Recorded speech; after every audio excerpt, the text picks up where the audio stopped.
Hey family, welcome back. Thank you so much for being here. First, I want to apologize about my voice. I kind of lost it the other day because I got the sniffles and I tend to cough a lot. I should really stop that.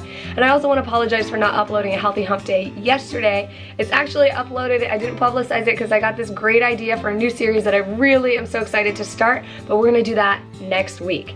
So today I wanted to follow up with the things I don't buy part 2. Reason being is you guys brought up some really good stuff that I just forgot wasn't normal. Like I said, this didn't happen overnight, so for me it was kind of like I forget what I used to buy versus what I don't buy today, and there was a lot of other stuff that I felt like was worth mentioning. So the first thing that I want to mention is body care products. My main go-to when it comes to all body care products is coconut oil. Coconut oil is great for moisturizing the skin like lotion. It doesn't absorb, it's not water-based, so it really stays, but it's not sticky, so it's nice and light and smooth. I love it also as face moisturizer, and even if I want to use it in my hair for heat protectant or if my ends are a little dry, it's also a great therapy for the hair. If you do like coconut oil hair and put a little heat on it, it makes your hair super silky and soft. Coconut oil is also great for any sort of lubricant, and it's really good for your skin. Body is clean, no chemicals. It's super simple. If you live in a cold environment, it's not going to stay liquid like this. This is liquid only because I always live in a warm environment. So in cooler environments, I tend to just put it in a little container and use it sort of like a pomade. Now, I do use shampoo and hair conditioner. I used to no poo a long time ago for a while, but my hair just has a certain body and a certain workability when it comes to like the commercial work that I do. And then for the girls, they were having a really hard time not keeping their hair detangled without any conditioning products. So if you have any sort of tips about that, I'm totally open, all ears. They have like really fine hair that wants to like mat up and tangle really easily. So it was really hard to do the no poo on them without having a lot of breakage happening. The next group of items I don't buy are house cleaners. And the main ingredients that we use are 4 main ingredients, which is the Dr. Bronner's soap. And this is the one that we buy mainly because it's at Costco for like 15 bucks and it's got the peppermint. We also use white distilled vinegar, rubbing alcohol, and baking soda. So I'm going to kind of break down what we use this for. The Dr. Bronner's is used for kitchen soap. We use this completely straight or like completely undiluted for the kitchen soap in our sink. You can also squirt a little into your dishwasher and close the lid, but make sure you don't squirt too much because you don't want all the soapy bubbles in there. I also use it as hand soap mixed with 1 part soap, 2 parts water in one of those foam pumps. They work really great for hand soap. It also works really great for body soap. And most of all, we use this as a house cleaner for carpets and furniture, like cloth furniture, fabricated.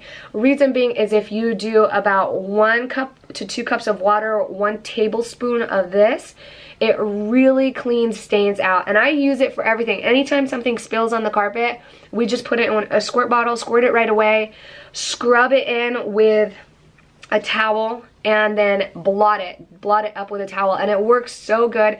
I would recommend testing like a small corner of your furniture if you're going to use on upholstered furniture. It obviously wouldn't work on all things. Like I wouldn't recommend using it on like synthetic suede or something. I don't know how that kind of works, but do test it on a small area that's unnoticeable before you just start spraying your couch with it.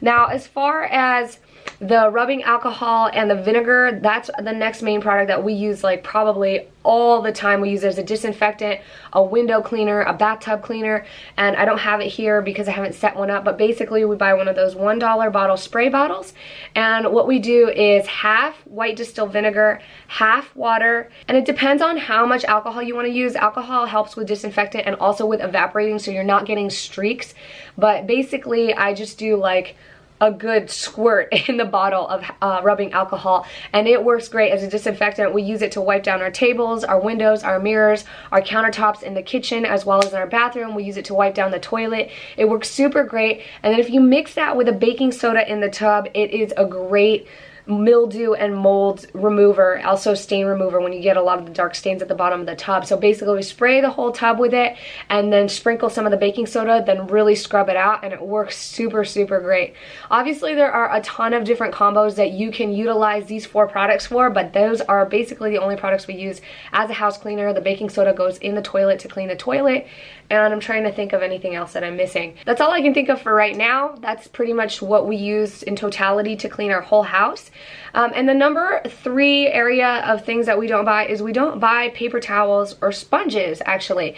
We were doing sponges for a little bit because I had originally tried these towels, and these towels are actually made for the kitchen. They have a separate mesh that's, I'm trying to see if you can see it. There you go. So they have a separate mesh that is sewed onto it, and what was happening before was the food particles were getting stuck, and it was like really gross.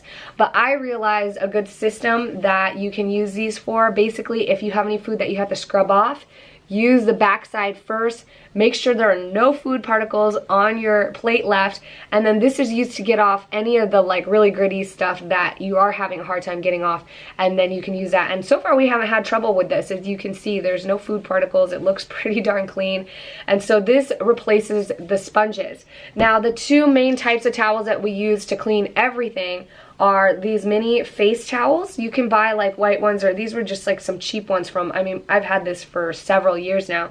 And then these bundles of bigger towels. This is mainly for like cleaning up the floor, mopping the floor, cleaning spills, bigger surfaces like tabletops and counters. Whereas these little guys we use for like cleaning windows and mirrors and smaller things like dusting, etc. So I really love that system because it's 2 less things I have to worry about purchasing when I buy groceries, and it's also really easy to throw the towels in with my towel load every single week.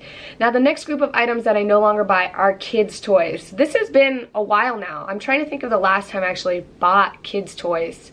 It's been a really long time, and any of the new stuff that comes in is typically because of friends, family, grandparents.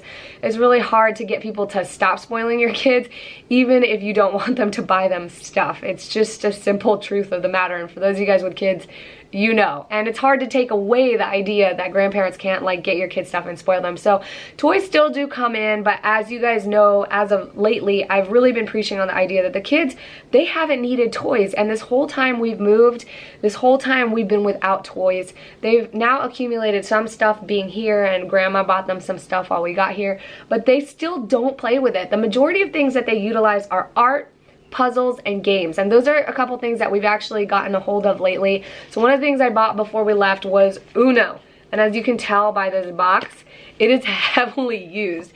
We love playing games together, and I love it because it has the family get together and actually interact with each other. The kids are really inspired to learn new things. I think it teaches them like strategy and thinking on some level. So we got dominoes. The girls attempted to try to learn chess the other day, but it was kind of far-reaching. Cool thing is they knew what pieces were what and how to set up a chessboard. And in one of the new games that I got, more for Brett and I lately, but I thought it was just so cool that the girls were interested in actually trying to learn, is Hive. This is not a sponsored product, but I thought I would share it with you. This is a pocket edition because I didn't want the bigger pieces, but it's basically the same thing. It's a strategy game which is equally as great as chess. And you have these cute pieces with little animals on it. I'm not going to explain it to you. You're just going to have to check it out. It is a noteworthy game that we love. I just wanted to mention it because I thought it was something that would be above and beyond what my girls would ever be interested in. I mean, it says here, I think this is an adult game. Oh, 9+ years old. But when Brett and I play with it, they sit down and they're engaged in just watching and learning. And I just thought that was really cool. And I can tell you this, back a couple months ago when they had a bunch of toys to distract themselves, they would have never taken the time to be interested in this. But because they mainly entertain themselves by doing art and puzzles and learning time, we do a lot of homeschooling. They also now participate in folding laundry and cleaning the house and just doing what should normally happen as a daily activity. They are way more inspired and motivated to do like harder stuff. I know that might sound crazy or like it doesn't make sense, but I was reading so many articles on how we're really raising sort of an entitled generation. And you know, I know every generation is going to complain about that. Oh, these young kids are so entitled.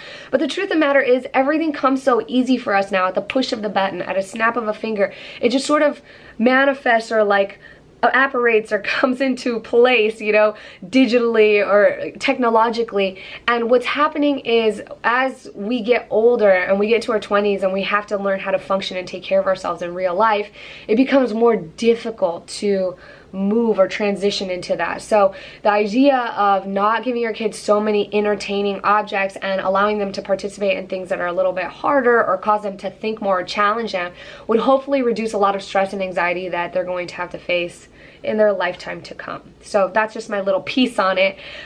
Last but not least, the things that I don't buy are disposable batteries. So this is a system that I have. This is a Panasonic and loop system. I have started this just last year. I mean, obviously you have to buy these, and then I buy camera batteries, but all of our batteries are rechargeable. And the reason that I decided to go with this is because Costco was selling it for such a long time. I used to use these back in the day when point and shoot cameras used to have AA batteries, and they worked great for me. And I just thought about it when I saw it. I said, why am I buying boxes of batteries that I have to dispose of and throw away?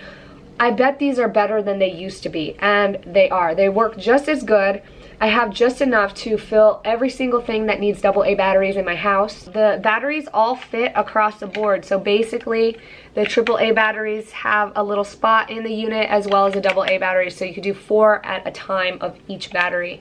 And it works so great. I love it. Basically, I just keep a couple extra ones on hand, and that way if one dies, I can replace it right away, and I put the dead ones in here and then store them away. So I really love this system. And I use a lot of things with batteries, but this simple system is really all I need to use. I think in totality, I have 16 AA batteries and 8 AAA batteries, and that's all I need for all of my stuff. So that's about it so far. Again, I think I'm probably missing a lot more. If you think I've missed even more, or if there are other items that are not on this list that you don't buy, stick them in the comments below. This was a really fun topic, and I loved all of your inquiries and all of your requests on the last video. They've all been heard. I'm gonna try to deliver those guys to you, but stick around because next week we have a really exciting series that's going to start for Healthy Hump Day, and I'm a little bit nervous about it because it's a personal thing to me and something that I've put off for a while. And I'm not going to give any more away of that, but I'm going to be revealing like a secret of mine. And yeah, I will see you guys probably maybe Monday. I might do a free on Friday. I don't know if I have enough of a vlog, but I'm going to see you in the next video. So you guys enjoy your day. Thank you so much for being here. If you have subscribed, welcome to the family, and I will see you next time. Ciao.